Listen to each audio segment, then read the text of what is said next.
Hello, this is MBA Bites, our series about things you learn in business school and things you don't. I'm Vin Bittencourt, and today we'll start a conversation about the future of work in the 2020s. As we're approaching the season finale of MBA Bites, we'll dedicate the last two episodes to start answering some questions. For example, what industries are positioned or aligned for fastest growth? What trends will dominate the job landscape of the near future? Things such as, will remote work become mainstream? Would it be possible to find stability and growth outside of technology, finance, and healthcare? To start answering some of those questions, we'll look today at the most recent LinkedIn's 2020 Emerging Jobs Report. The Emerging Jobs Report identifies the 15 fastest growing jobs in the U.S.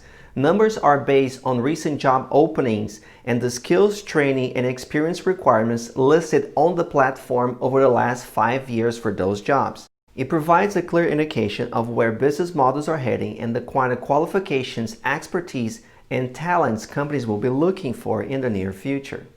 Some of the trends indicate a fastest growth for artificial intelligence and data science across industries, even among traditional sectors that are non-technology related, such as manufacturing, retail, and financial services. And while most skilled workers do not work with artificial intelligence systems yet, there will be significant changes to business models fueled by this AI revolution that will affect every worker. And not just in terms of automation and outsourcing, but the changes in nature of job-related skills and expectation for existing roles. Other trends of the report include the emergence of online learning, the rise of human-centric skills in customer-facing roles at software-as-a-service companies, the rising demand for robotics engineers, data scientists, and artificial intelligence specialists in self-driving car companies. In a nutshell, more than 50% of the jobs on the list have a strong engineering component associated with them, which brings forward the adage of the digital age. For those of you who watch MBA Bites, we often say this: you either build the stuff that gets sold or you sell the stuff that gets made. Anything in between is a constant drag race against automation and outsourcing, and the LinkedIn Jobs Report corroborates with that.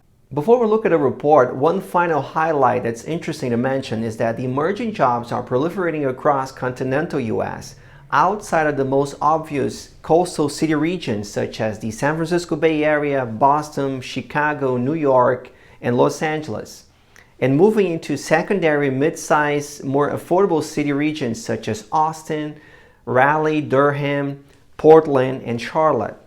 So let's look at the 15 fastest growing jobs in US over the last 5 years and the skills to get those jobs.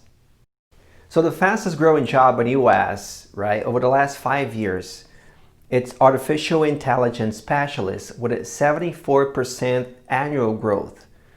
And some of the top skills listed for artificial intelligence specialists include machine learning, deep learning, TensorFlow, Python, some of those computer languages, and natural language processing. And if we get to analyze the top 5 roles according to the list, so number 2 is robotics engineer with a 40% annual growth, data scientist with 37%, full stack engineer 35%, and site reliability engineer with 34%. Some of the top skills are very similar among those jobs, right? Robotic process automation, machine learning, data science, Python, Apache, Stark, JavaScript. Some of those computer languages are very popular. You get to see them in a lot of job descriptions lately because it's all about building the new tools, the new infrastructure for artificial intelligence. So to collect data, to qualify, put data into separate bins, and analyze the data and come up with decision making, right? That's what we'll be talking about the whole time here in terms of the business models that digital companies or the digital economy demand companies to make a very wise use of data. So large-scale data collection and large-scale data analysis and filtering and cleaning and processing. So all of those tools and all of those jobs and roles are to support the new business model of the digital age, where companies rely on data for decision making, and they have to have the platforms and the tools and the infrastructure to collect, separate, analyze, and leverage the data. And in addition to building the next generation of tools and systems to collect and process data, companies use data for monetization. As we mentioned before, data has become the currency of the digital age. Sometimes equally, if not more important than other types of assets, such as financial assets or branding or intellectual property. Data has become key into companies' business models to expand into new markets, to connect with new types of consumers, to craft the right message in the marketing campaigns, to find new opportunities for growth. So essentially, getting access to high quality data about consumer habits and behaviors, their cultural differences between markets, has become key for companies to survive. So obviously there's a lot of push for building that new infrastructure and that new generation of data collection tools and systems. Companies don't want to rely on secondary data research. They want to have their own data. They want to have their own information about their consumers, about their markets, about their competitors. So let's keep going on the list. For the 6th fastest growing job in US, we have a customer success specialist. So that deviates a little bit from the technical related positions from the top 1 of 5. The same goes for number 7, sales development representative. As we mentioned, those are the jobs that require human-centric skills in connecting with customers and building relationships. Some of the skills they're looking for, knowledge of Salesforce tools, customer relationship management tools, account management experience, a cold calling, right? It's another way to expand sales and find new markets and turning leads into paying customers. So those 2 jobs, 6 and 7, deviate from the technical positions. But as the number 8, we go back to data engineer as the 8th fastest growing job in US over the last 5 years with a 33% annual growth. And again, some of the skills and requirements for data engineering are very similar from those of jobs 1 to 5. Apache, Python, knowledge of those computers and systems, right? But Amazon Web Services is growing in importance as more companies are leveraging AWS as a tool to offshore or outsource some of their data and IT needs, right? Which is very expensive to keep it in-house. So companies are leveraging Amazon Web Services as a way to storage data, organize the data, and run their systems on the back end. For number 9, we have a healthcare related position with behavioral health technician that has to do with child care and child development. Would apply behavioral analysis. Another skill listed is autism spectrum disorders, behavioral health, and mental health experiences. That's one of the fastest growing jobs in US with a 32% annual growth rate. For number 10, we go back to technology again, right? With cybersecurity specialists with a 30% annual growth. And then for 11, 12, 13, 14 are pretty much essentially tech-related jobs as well. Cybersecurity experience, information security, network security. For back-end developer, we have a lot of those computer languages coming up again.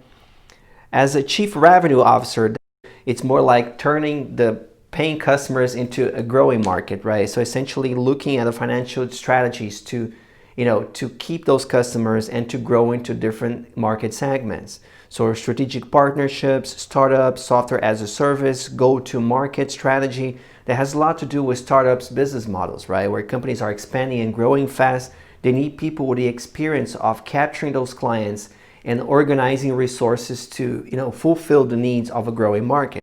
Number 15, product owner, right? That's essentially the same as a product manager. Most companies list that position as a product manager. With a 24% annual growth, it relies on agile methodologies, Scrum, product management, software development lifecycle, Jira.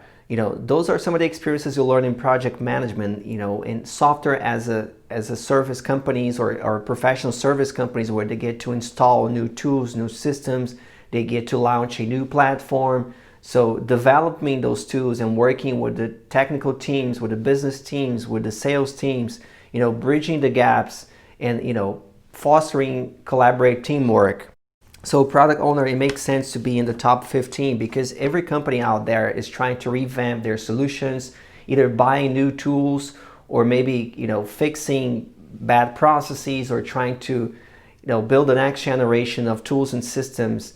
And there's always going to be a need for a product manager and a project manager essentially, but project manager to make the top 15 list here. So after reading the list, if you feel overwhelmed and somehow you need a glossary to get a grasp on those job-related skills, you're not alone. As technology, applications, and tools and systems become more spread out, it's easier to feel overwhelmed. But even if you are a humanities or communication type of person, there are still plenty of other career tracks that will grow in tandem with those technologies. But to take advantage of platform and cloud and big data trends, you have to understand them conceptually, understand how they affect business models, how they will change the job landscape, what kind of tasks and technical training they will require from working professionals to keep up with the trends. So essentially you have to keep up with the changes and learning how to adapt, developing strong business and communication and creative skills, power in combination with tech-centric skills on a conceptual level, on a big picture level. Essentially, most focused career professionals end up in a high demand, low supply, or a high demand, high supply career track. But regardless of what you pick for yourself in terms of career positioning, you gotta find a way to stand out. For a high demand, low supply, if you happen to have the skills, the vocation, and the training on a STEM related career, you're setting up yourself for amazing opportunities for the digital economy. You become the expert on a rising technology, you can join fastest growing industries. And by looking at the LinkedIn jobs list here, you get to see pretty much where the most lucrative jobs will be in business, government, and education for the near future. And obviously, if you have that type of training, you can take advantage of that. So in addition to machine learning and data science, other booming areas for career include cybersecurity, data privacy, compliance, cloud, mobile, fintech, programmatic advertising, nanotechnologies, 3D printing, virtual reality, and many more. A computer science, engineering, or applied mathematics degree is a good start. So on a high supply, high demand career track, this is where mostly everyone, most white-collar professionals in professional services land, because there's an oversupply of high-quality talent individuals with similar skills in business processes, operations, management, in finance, in accounting, in marketing. So you got to be clever in finding ways to differentiate yourself, and mostly that stems from your personality, your character, your demeanor, your posture, your original ideas and insights. Because differently than STEM related careers where technical training is more niche based, is more tech centric, there's a smaller supply of candidates with that caliber. So that's why companies pay top dollar for IT management, for data science or math related skills, right? Because there are a lot less people with those skills in the job market.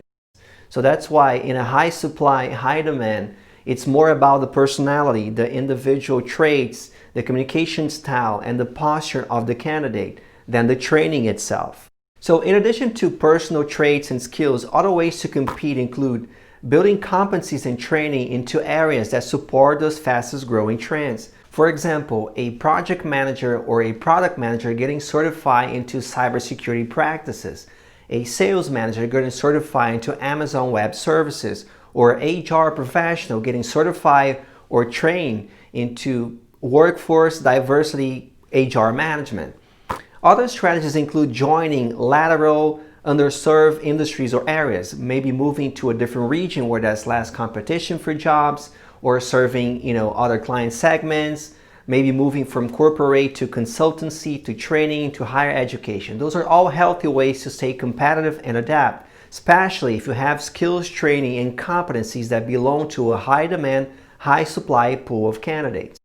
Thanks so much for watching. In our next and final episode of the season, we'll continue with the future of work, where we zoom out from US and get a world perspective on fastest growing trends, leading technologies, and other elements that are shaping the companies and the jobs of our future. MBA Bites is our series about things you learn in business school and things you don't. Please don't forget to subscribe for our insights on money, business, career. I am Vin Bittencourt, and I see you next time.